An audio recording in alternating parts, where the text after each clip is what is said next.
आहोत पूर्णांकयुक्त अपूर्णांकांची वजाबाकी आणि पूर्णांकयुक्त अपूर्णांकाची बेरीज।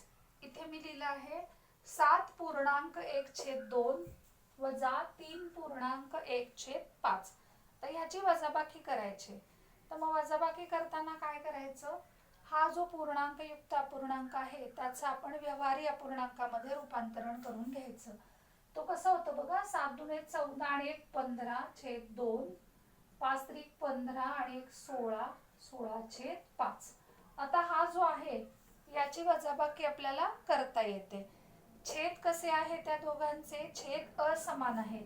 छेद असमान असतात तेव्हा काय करायचं, छेदाछेदांचा गुणाकार आणि मग पहिल्याचा अंश आणि दुसऱ्याचा छेद वजा पहिल्याचा छेद आणि दुसऱ्याचा अंश।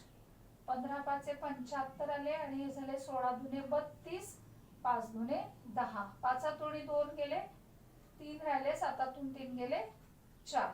किती आलं उत्तर, 43/10 म्हणजे 43 अंश आणि छेद 10।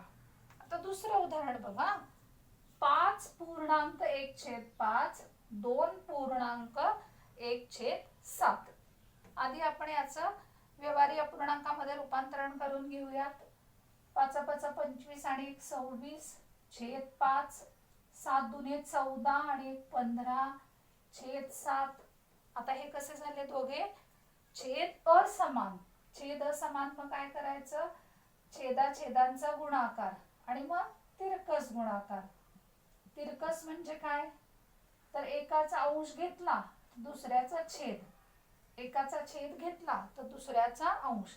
26 × 7, 7 × 42, 4 7 दुणे 14 आणि 4 आणि 15×5 = 75, 7×5 = 35।